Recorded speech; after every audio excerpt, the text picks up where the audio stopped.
And that's the same thing with real estate, being an agent or investing. That's what's really cool about our profession is it's always different. If it was ever a straight arrow on what we're doing, I would be out of this career in a heartbeat. There'd be no way I'd last.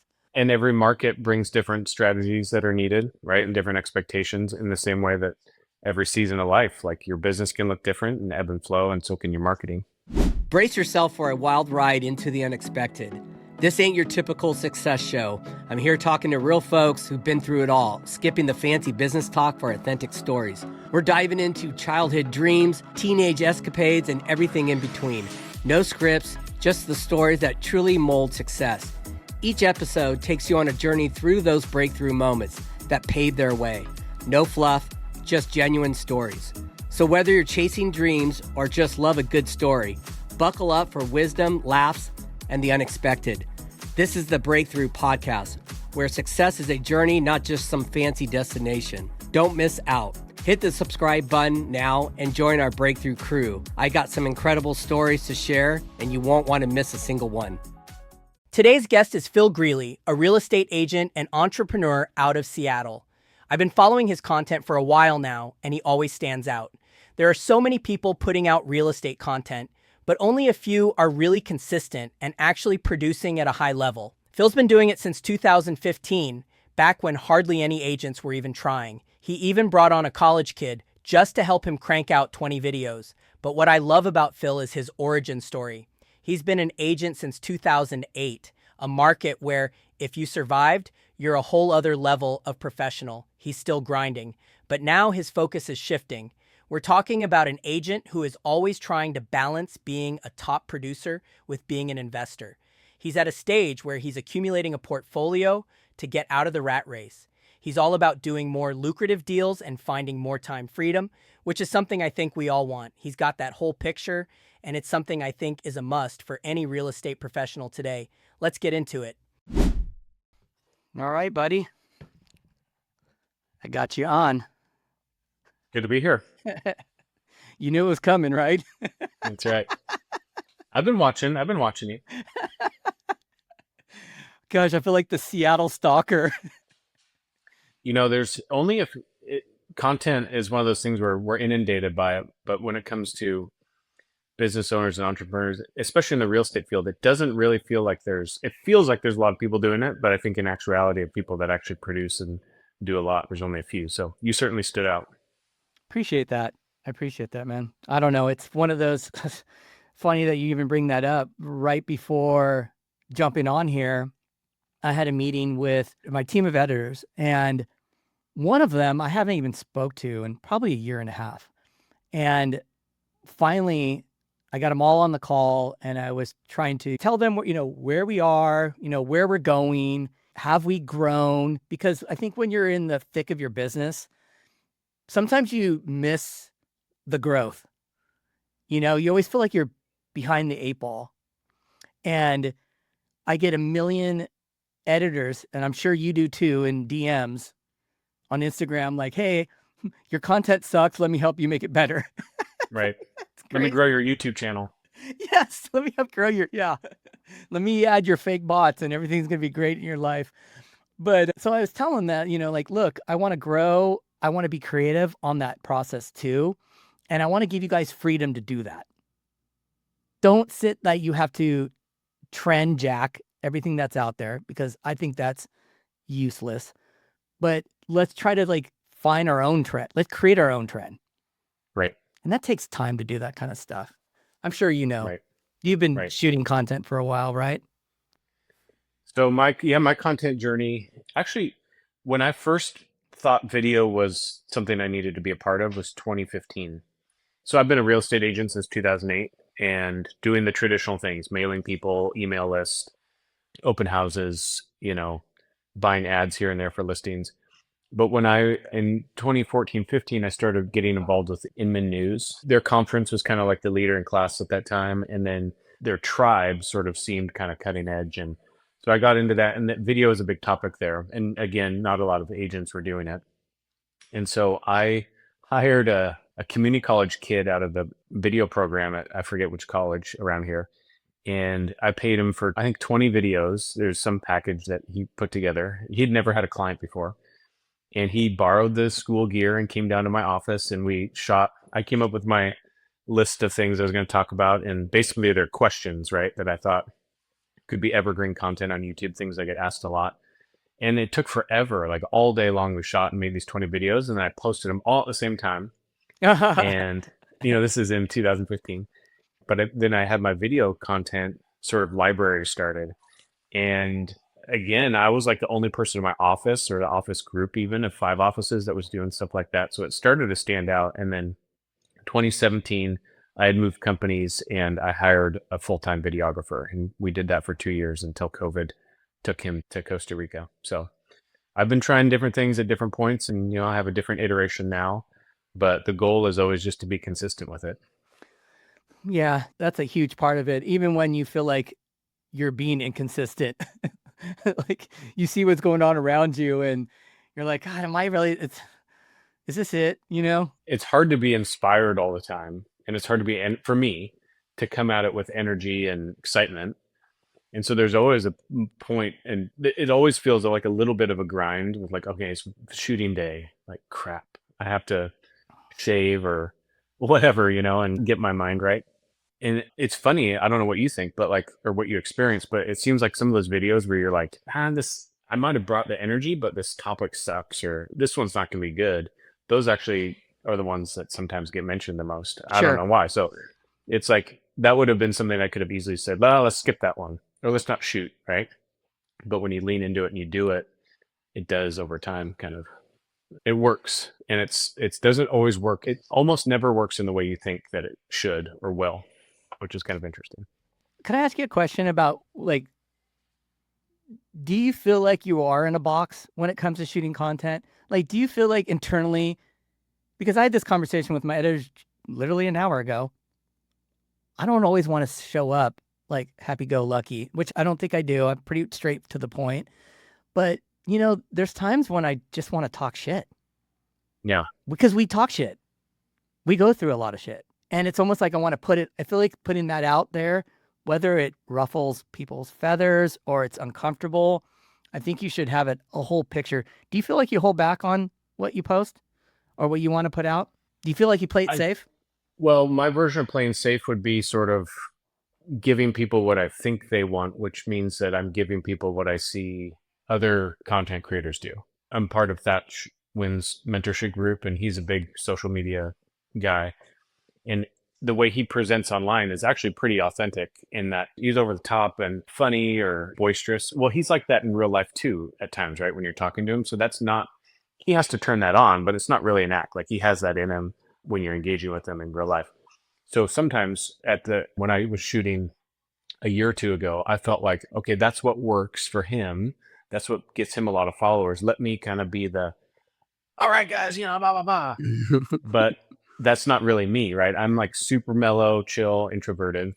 And so my kind of current iteration is trying to figure out like, okay, how can I present if I'm just, you and me are having beers at a pub and then you're asking me a question about what you should do with your house? How do I come across like that online? So yes, at times I feel like I'm in a box in that I try to give what I think is the algorithm is going to like or what's going to work and get views, but might not be authentic to me. Mm-hmm. And I'm in that moment of trying to figure out maybe what you are with your conversation today of like, how do I get out of that? And how do I just be, like normal, right? And still have engagement. Right. Just having different buckets. So I'm going to share this guy with you on Instagram. And he came across on Instagram. And the first thing I noticed was the way that the video was edited. You could tell he had like a photography background or videography background, right? And the way this transitions were going, he went from, it looked like it was a talking head video, and then it went to a black screen. Then the text popped up, but the text was in 2 different sizes. And then it went to a B-roll with him in his Audi, but it was shot from the back.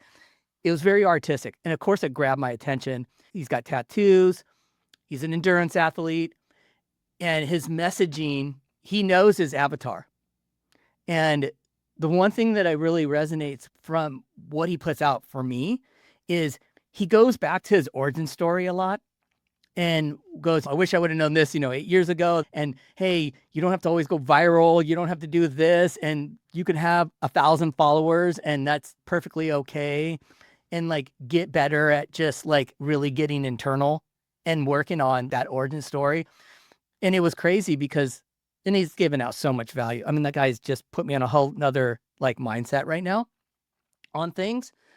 But it's true because he's the first guy that I would go and spend money to buy a course just to be in his inner circle. Whether that's one meeting a month with him, that's what I want. Because it's like he's the first one instead of like people I see online that's like, you need to do this. You got to do that. You got to have a hook. You got to do this. You got to trend jack like that. You got to have to trend like, no. Yeah.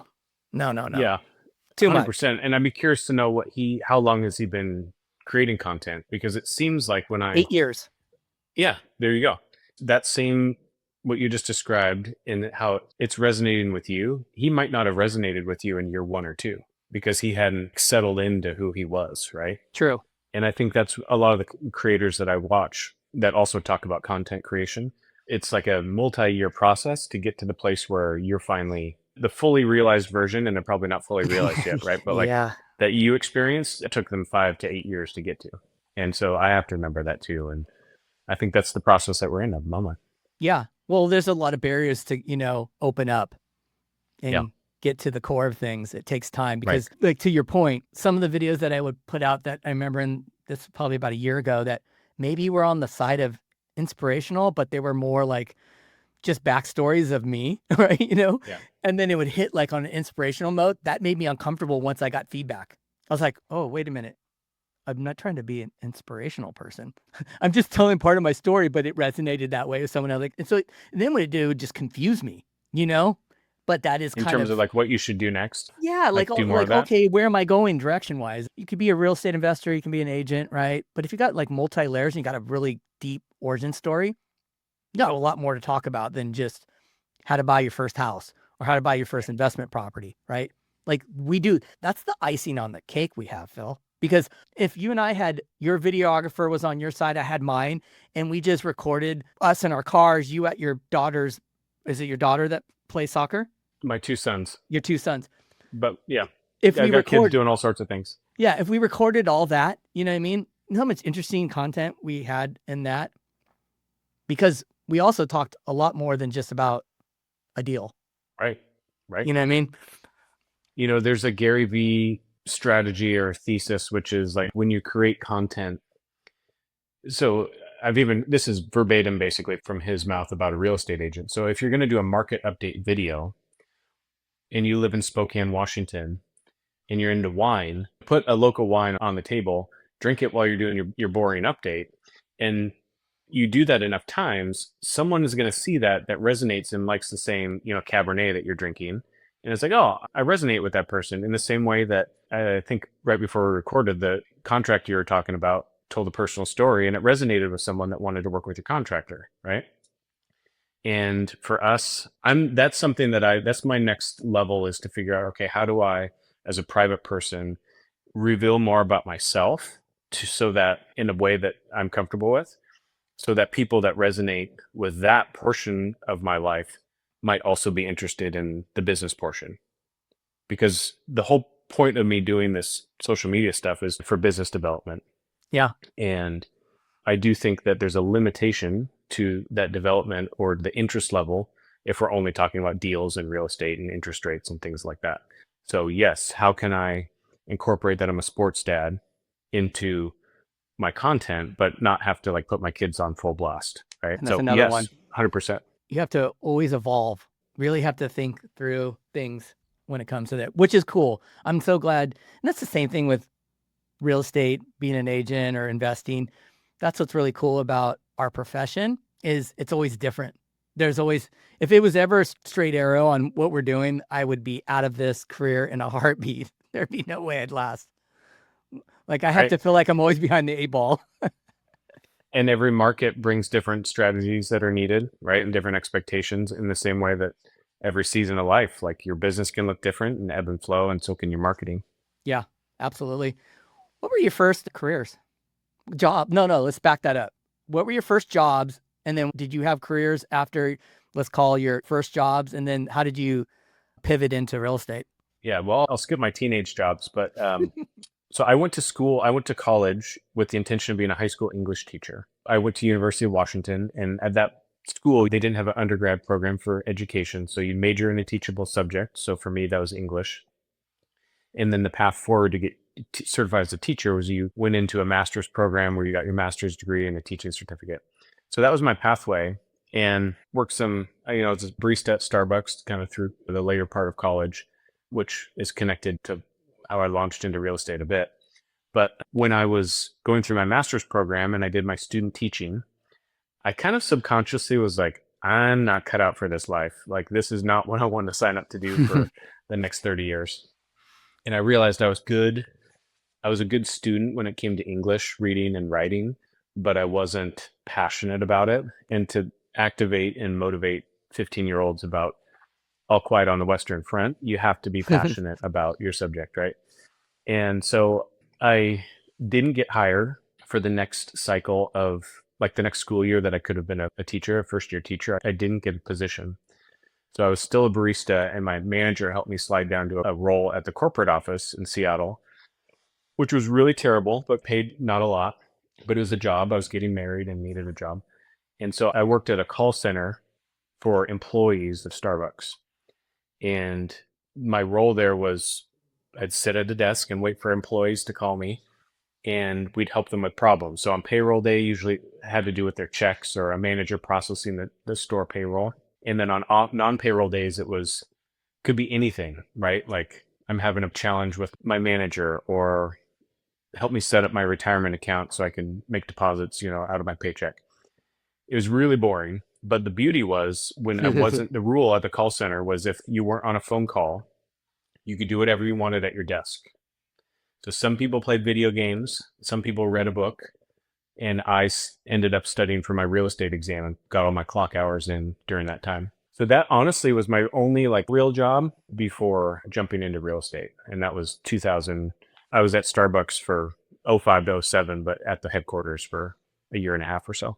And it also gave you a little bit of like a quick little skill set of getting into real estate as well, dealing with people and their problems. Oh, 100%. Real estate is people management, customer service. Yeah, 100%.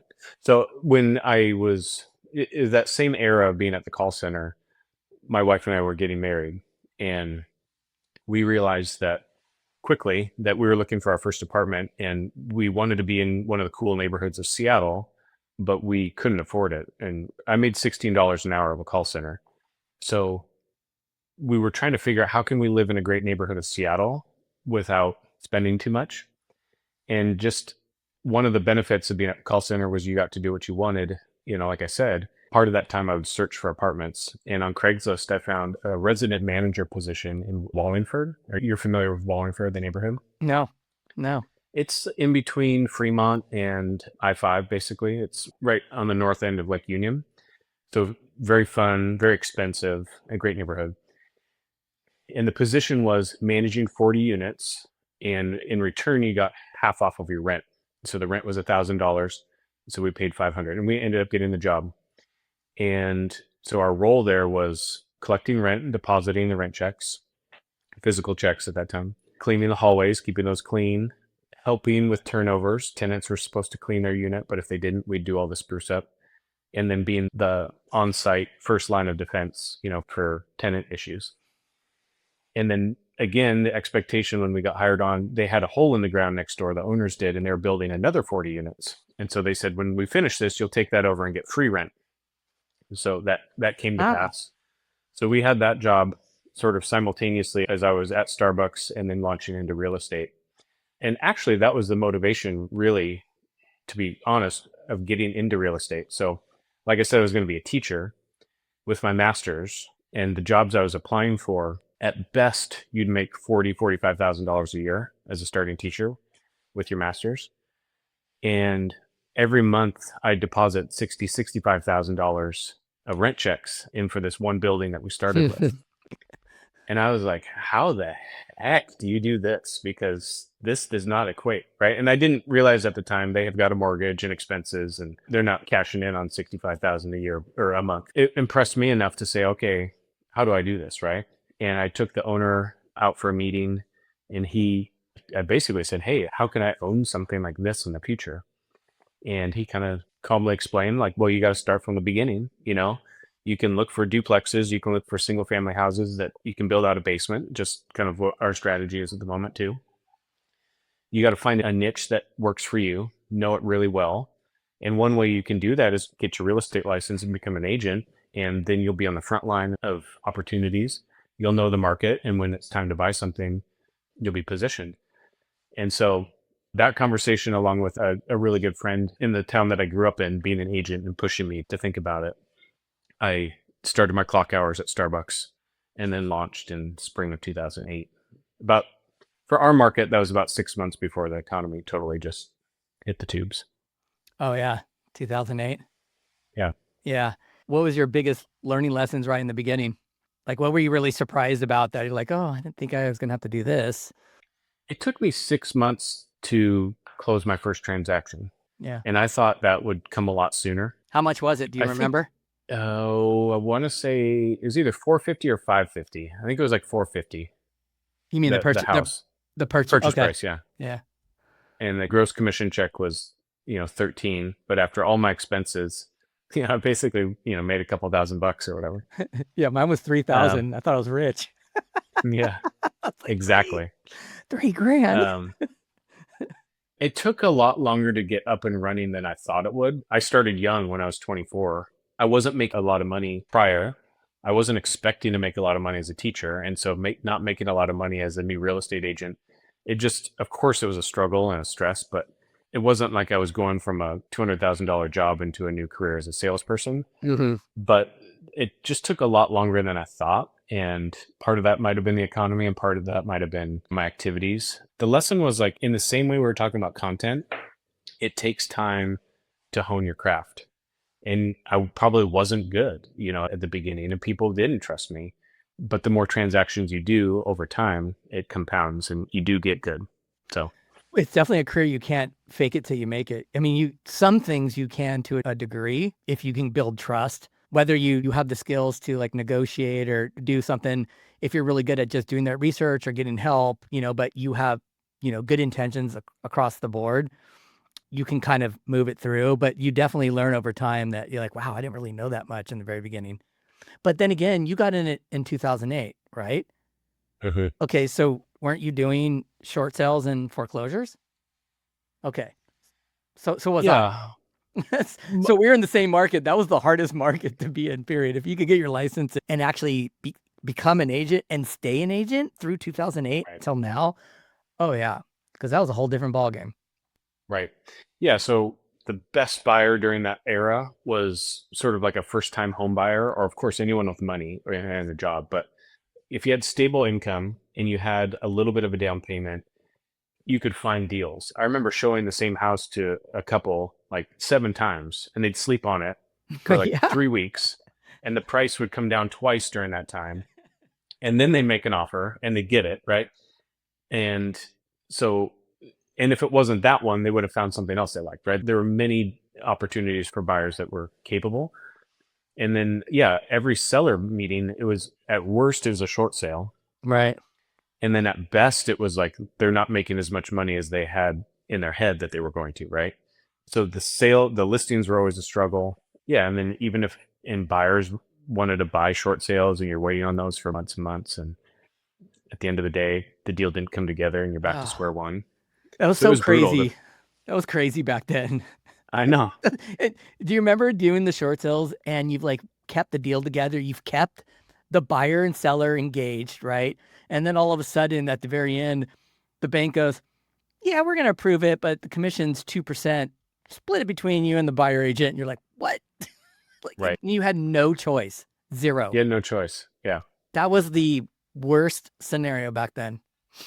Ah, Right. And a lot of our last 2 years the market hasn't been great the last 2 years. It's certainly been a mixed bag.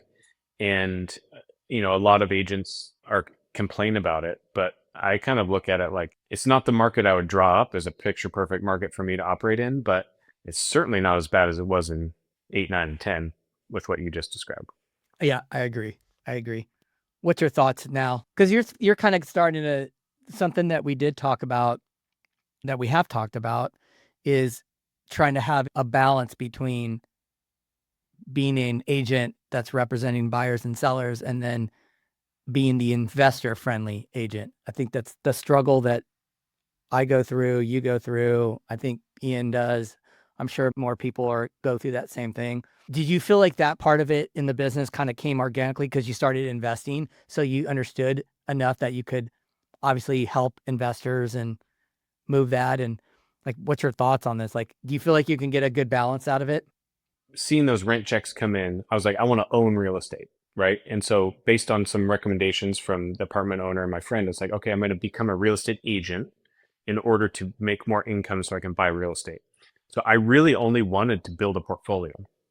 But in the early days of my real estate career, again, because it was a struggle in that market to just get transactions closed and make money, I really focused on becoming more of like that, going down the track of becoming a top producer as a real estate agent, which is different than becoming a real estate investor. And so we're right. So I was way out of balance in trying to become a top producer. I basically forgot about, for the most part, building a portfolio.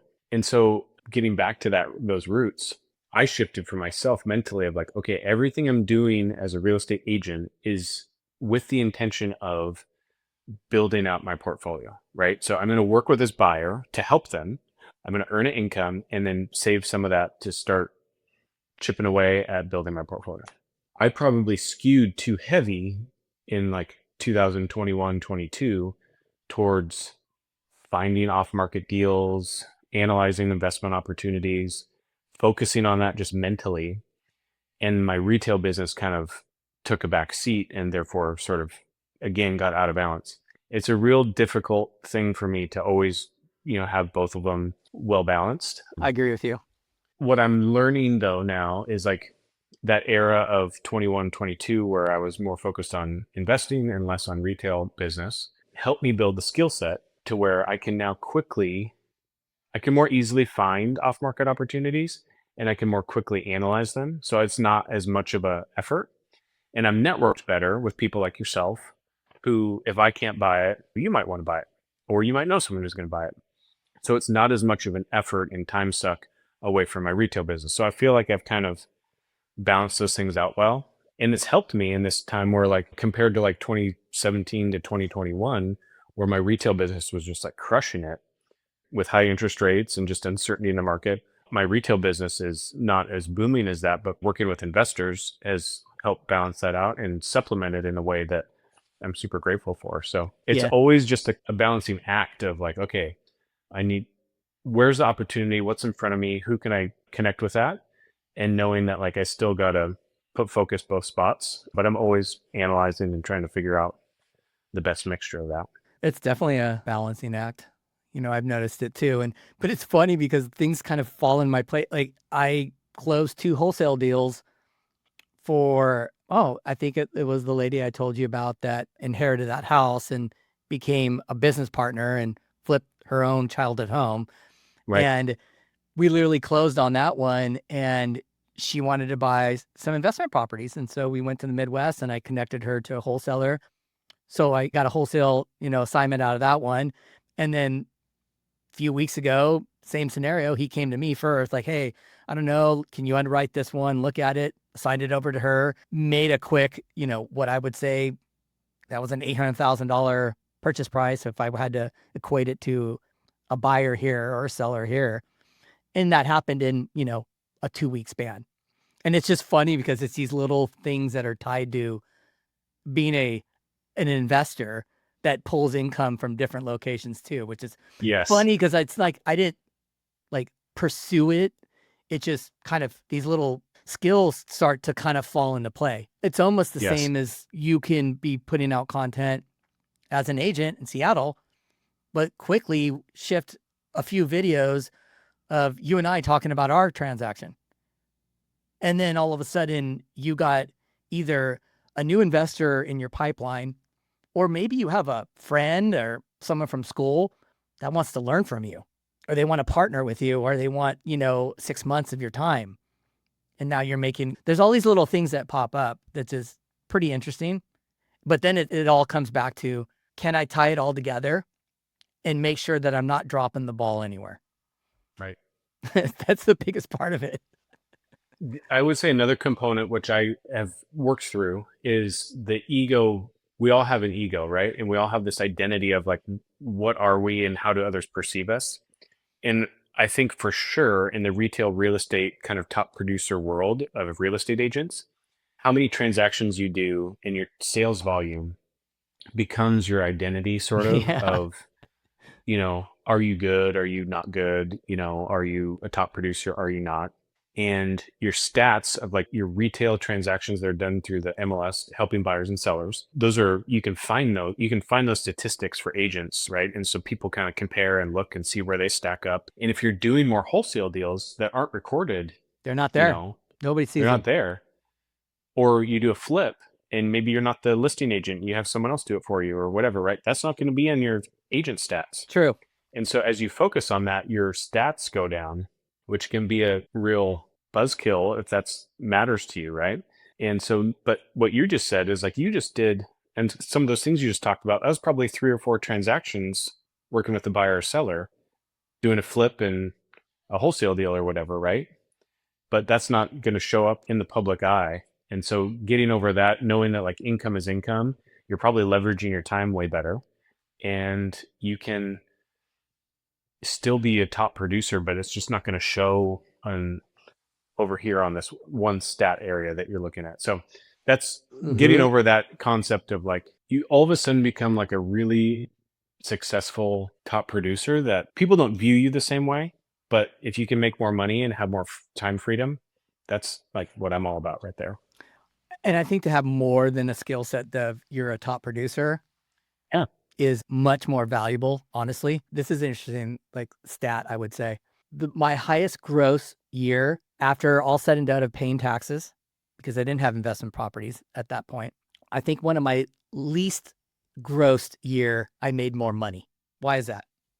Well, because now I've learned that I'm a real estate professional. I got all the tax advantages. I make more, but I have more tricks up my sleeve. And I also have more skills that I can, because there's one thing about real estate that I don't like, especially with on the buyer and seller transactions. I feel like at the very end, it's like a bad breakup. You get them in a property, you spend time with them, 60 days, 90 days. You develop, some of them with a friendship, but it's like you close on the deal and it's like, what are you doing? Some random marketing to them here and there. Some you maybe go out. When you're kind of had other skill sets, you're kind of like my past clients, we talk. Some of them my partners now. That part is cool. And once again, it comes right back to the same scenario. That was very organic too. It kind of fell on my lap that way, like design that. So yeah, it's interesting. But I think at the end of the day, if you're happy with the direction you're going and you're actually spending time on doing things that make you happy, it's really sometimes, you can get stuck in the grind of things and what's going on and the noise around there. But at the end of the day, you really have to just be able to wake up on a Monday and just be excited for the week. 100%. I mean, everything can get to this state where you're bored with it, right? If you repeat it over and over. But on the real estate, on the buyer seller side, at the end of the day, their details are different, but closing a buyer transaction, closing a seller transaction, it's all kind of the same repeatable process. And so it's easy for agents, especially to get, if they're really good at it, they're doing it a lot every year and they get kind of bored and feel like it's mundane and lose interest in it, even though it's extremely productive for them. And I just love how like real estate is so dynamic. There's so many different things you can do within real estate that I don't even do, like commercial or self-storage or land development. I haven't even scratched the surface really, but adding in some of these components of flipping and investing for myself, wholesaling, connecting with investors, it adds variety. It keeps me excited. And Yeah, I'm able to, it's like a bigger lever to work with. I agree. Where do you see yourself as far as an investor down the road here? Like, what are you really intrigued about? What do you see kind of, or do you look, further down the horizon? Are you asking in terms of like what I'm looking to do myself or? Yeah. What are you thinking you want to do? So I'm at the stage of accumulation. And so in the process of building out the portfolio, one of the things that, my mentor Thatch teaches is accumulate the amount of doors you need to provide a certain amount of income. And ideally that amount covers your expenses, right? And maybe more. And then get that paid down. And at that point, you're out of the rat race, right? You have your expenses covered by rental income, and you could, in theory, choose to work or not work. And then at that point, you can always do more. You can buy more, you can invest more, you can 1031 and go bigger. So I'm at that place where I'm trying to accumulate. I feel like I'm, 1 to 2 more daddy projects away from that. And then I'll enter some form of a pay down stage, whether I sell one and use that to chunk down or just get that income flowing and pay down. So that's kind of where I'm at. Is I'm on the hunt for specific projects within the city of Seattle. I'm open to other opportunities. I'm looking always for backyards and corners and alleys and single family homes, but if the right opportunity for multifamily comes up, I'm open to that too. So yeah, that's what I'm working on now, is rounding out the portfolio and then entering that stage of where I can start paying off. Do you have a transaction coordinator? You got people on your team what does your team consist of? That is something that's always evolved as well. Currently, I have a transaction coordinator, and she's by the file. She's remote, and she, works per file, per transaction. She's not on staff. And then I have an assistant who lives out of state. She's in Denver, and she basically is an executive assistant that handles pretty much anything I throw at her. She's part-time at the moment. So those are kind of my two key team members. But other than that, in terms of agents or marketing people, everything else is contracted out. So I work with a videographer and social media team, and that's just by the contract. Do you think you're going to hire more people? You think you're going to get a VA? We were talking about that, I think, a week ago or so. I think what I'm open to is if needed. I mean, there are probably things I could outsource to a VA for sure. I love keeping things simple. So as streamlined as I can be, that's how I like to do it. And my day consists of, this might sound terrible to you, but I am really trying to wrap up my day around 4 o'clock so I can be available to take kids to sports, be home during the school year, be home when they're home from school, and connect with them that way. And then realistically, I'm probably not starting my day till 9, somewhere between 9 and 10. So that's a really short window in the day to get stuff done. And I probably could leverage other people to help get more done during that time. But I just try to remain as streamlined as possible. And right now, my assistant is new. So we have a kind of a good mix going on at the moment. I don't want to hire an agent to do transactions. Like, I don't want to hire more people to do more transactions.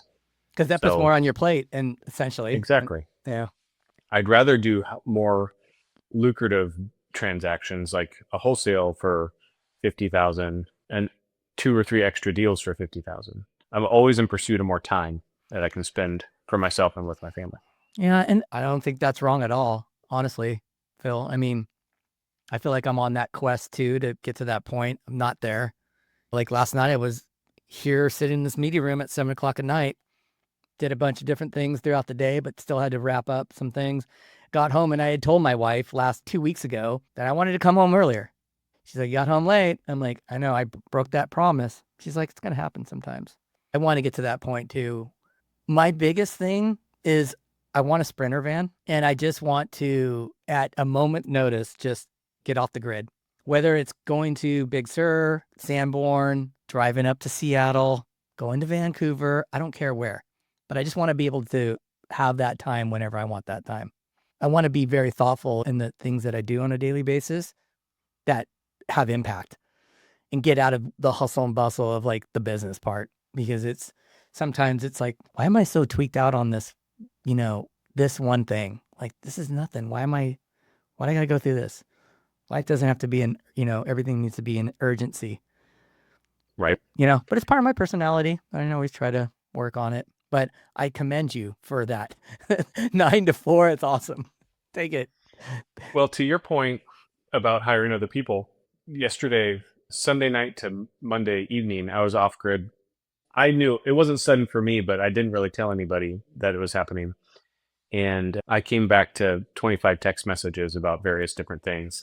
And people saying, "Where are you? Why aren't you answering my phone call?" And actually, one of the people I was with was also a real estate agent who does a lot more business than I do. And he had 120 emails. He thought his assistant was going to be monitoring his inbox, and he had 120 emails to sift through when we got back to the parking lot. So in both cases, for different reasons, we were talking about, okay, for this 24 hours, for different aspects, we were the single point of failure in our business. So I think your life that you want, the van life, and what I want in terms of just being able to have time freedom and being able to spend time with my family without picking up my phone, that can be done with systems and help from people. So Yeah, the systems, and one thing I've learned, even having systems and having assistants, the big problems are always going to come to you. Like it doesn't. I've just learned this. Like this last weekend, I wanted to get off the grid, and I don't know if you saw my stories with the water at the cabin. Like we're having crazy issues with the well. We got people guest staying in these cabins, and they got no water, and then the water gets turned back on. It's coming out. It looks like it's black. I saw The that picture. whole Yeah. weekend. The whole weekend is, and two, because it's in Tennessee, we got that time difference. So if you got somebody that is going to do something at 7, 8 in the morning, you're up at 5 to get going on things. I'm going, Right. oh my God, I don't want to do this. I don't want to do this anymore. I'm tired. Stop. Yeah. Give me my van. Sorry. Right. But you can't. Right. You really can't do that. There'll always be things that come up, right, that you have to involve yourself with. So that's not I don't think that's the dream, is that you're, well, maybe at some point, but yeah, you're always involved, and there's always the big issues that you're the key player for. But the grind every day or the hustle every day, that can be optimized to not be true. True. Yeah. Taking little steps. Well, I appreciate you jumping on. You knew it was going to come. I'm going to get you. I got them all. I got another few lists, but I feel like I'm like interviewing everybody through Seattle at this point. And I don't have Thatch yet, but he'll come. Yeah. I got to talk to him in person. You haven't talked to him? No, I haven't. No, me and him have talked through like DMs, like voice DMs before, because he knows I'm in California, and he'll like text me and go, you got laws passed, you can do this. And I'm like, yeah, Thatch, it's different here, buddy. Why do you think I'm in your market? He probably sees you taking every deal that you can and said, hey, leave some for my people. Well, that's funny that you bring that up, because the deals that I've got in recently, I always ask, like, it was either you or Ian. I start to scratch in my head. I'm going, where's all the 30,000 Springboard students? Like, where are they when, because every time there's not a lot of deals. So when I see some of these come through, I'm expecting, 10 offers. You know what I mean? Or I know a lot of them go fast and some of them sell off market. So I get it. But yeah, it's kind of interesting. Yeah, I think that, I don't know if I have a good answer for that, other than you position yourself well with investors to be able to do multiple projects at one time. And I think by and large, most of the newer investors, whether that be with Springboard or not, just are, like myself, we're talking about capital, right? And I'm constrained. So far to this point, I've only done transactions that I can handle myself without, I guess one project I do have an investor on. But most of like my friends, with a few exceptions, are just kind of doing one at a time. Mm-hmm. So if they're in the middle of a project and a good deal comes down the road, they're not positioned like you are to snap it up and add to the project list. So I think that's part of it. I enjoy being in Seattle's market of all markets, but the journey was where it started, and this is where I am now. But Yeah. It's everybody that I've met. Everything feels good. And I'm telling you right now, this is what I believe in. If that weather was better, I'd probably already have moved. Come up here today. It's like 90 degrees. And Is it? I know. That's funny. Like I had always had good weather the whole time I traveled because when I first started traveling out to Seattle, it was like the end of May, and we started buying like in July and August. And I'm like, God damn, this place is amazing. This is the coolest place. And then I closed on one in like around Thanksgiving, and we flew out there. Showed up. I was trying to shoot videos, and the videos were hilarious because I had like mic'd up and I've got like steam coming out, and I'm like, I can't think straight. They're like, what's going on? I'm like, my brain's cold. Like I'm freezing. They're like, this is not that cold. I think Roman had like a hoodie on. yeah. It's like in a parka and gloves. I'm like, you guys, like, what? How do you do this? Yeah, you get used to it, but it's not California weather. Yeah. Well, I got pros and cons to that too. But yeah. Well, I appreciate you jumping on today. Where can the audience find you? Well, I'm on Instagram. Let's see. Phil.Greely is my real estate Instagram. Greely Group is my agent webpage where we put out a lot of content too. But yeah, no, I'm Instagram is where I primarily post all of my videos and engage. But yeah, happy to answer questions about the Seattle market or make a connection, and been here for my entire life, so know it well. So I'm glad we connected, and you've got me into a property, got some architects in my pipeline that have helped me kind of move the needle. I truly think that it's all about your team, who you got around Cool. you I to appreciate do that. things. So I appreciate you, helping me out. So I know this is not Absolutely. the last time I'll be talking to you, probably tomorrow. I try to have you on speed dial, and I try to have something for you every time I call. Please do. That's awesome. All right, buddy. Good talking to you, and I'll be talking to you tomorrow.